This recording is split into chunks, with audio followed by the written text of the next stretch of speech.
Você já percebeu como vivemos em um mundo que nos fragmenta? Uma parte de nós pensa, outra sente, outra age, mas raramente todas essas partes caminham juntas. É por isso que tantas pessoas sofrem, mesmo quando não têm uma doença física diagnosticada, porque a verdadeira saúde não é apenas a ausência de sintomas, mas um estado de harmonia entre mente, emoções e corpo. E é exatamente sobre isso que vamos falar hoje.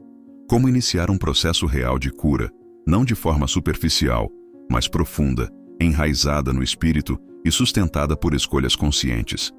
Primeiro, precisamos entender que mente, emoções e corpo não são elementos separados, mas expressões diferentes da mesma energia vital que nos anima. Quando a mente está sobrecarregada de pensamentos negativos, o corpo responde com tensões, inflamações e fadiga.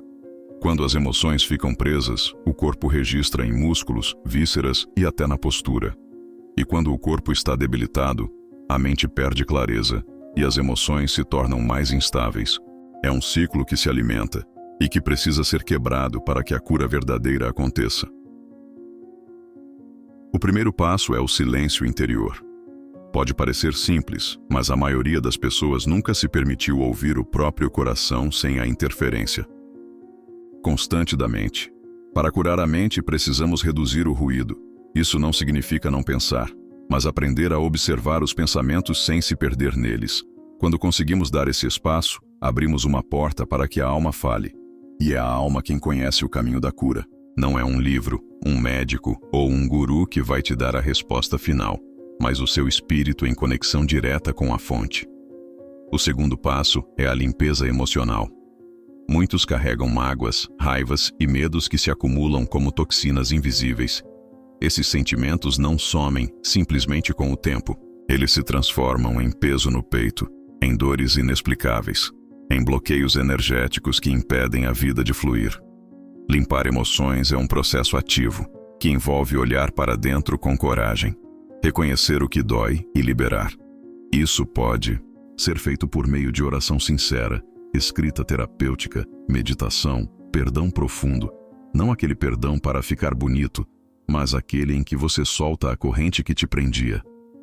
O terceiro passo é restaurar o corpo.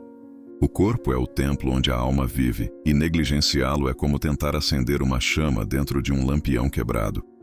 Alimentar-se bem, hidratar-se, movimentar o corpo e descansar são ações sagradas, não apenas rotinas de saúde.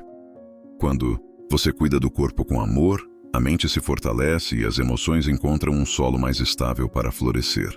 É impossível estar espiritualmente alinhado se o corpo está intoxicado ou exausto. Mas há um segredo que conecta esses três níveis de forma poderosa: a respiração. A respiração consciente é a ponte entre mente, emoções e corpo. Respirar profundamente, com presença, não apenas oxigena as células, mas envia uma mensagem ao sistema nervoso de que está tudo bem, de que você está seguro. Isso reduz o estresse, melhora a clareza mental e dissolve emoções densas. É por isso que tradições espirituais milenares colocam a respiração no centro da prática.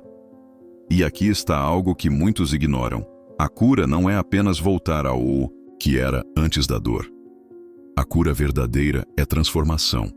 É você se tornar alguém mais consciente, mais forte e mais conectado ao seu propósito.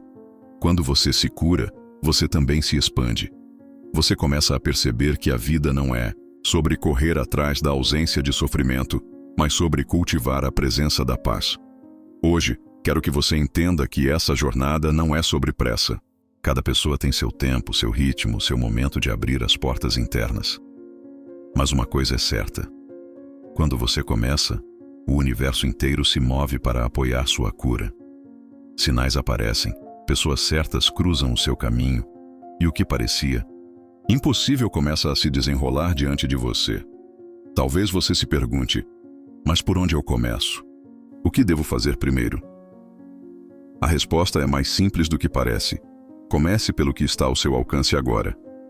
Muitas pessoas se perdem esperando o momento certo para mudar, mas o momento certo nunca chega. Ele é criado no instante em que você decide agir. Se hoje você só consegue começar com 5 minutos de respiração consciente antes de dormir, comece com isso. Se a única coisa que pode fazer é beber mais água ou caminhar um pouco, faça isso. A cura não é um evento único, mas um caminho de pequenos passos consistentes. Outro ponto essencial é entender que cura não é linear.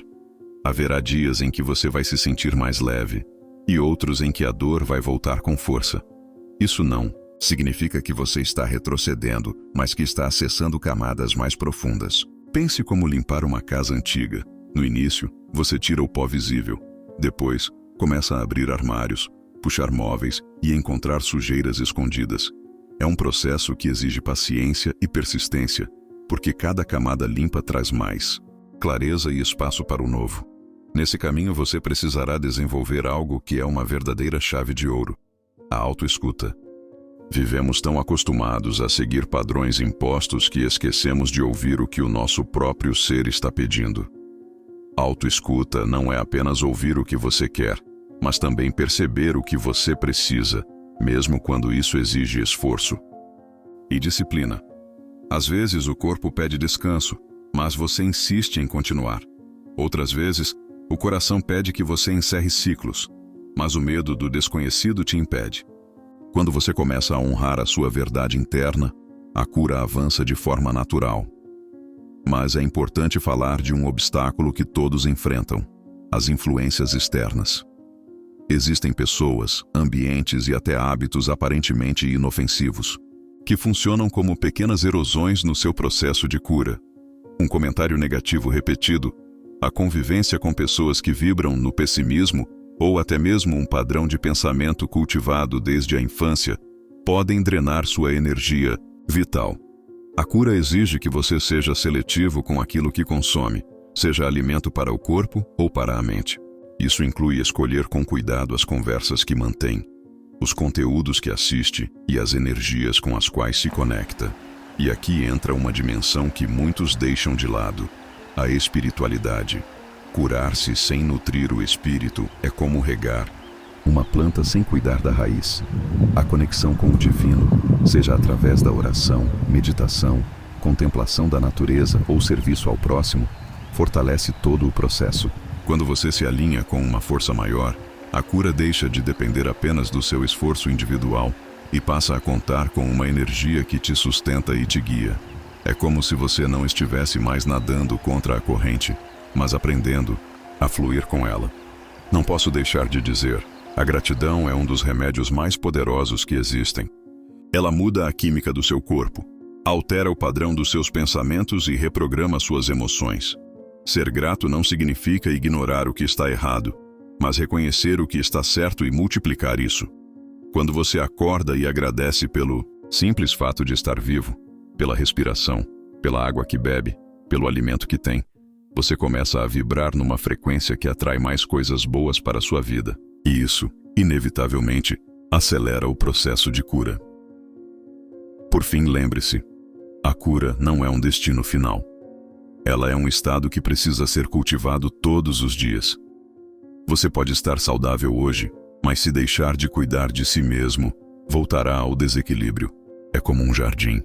Mesmo depois de limpo e bonito, precisa de manutenção constante.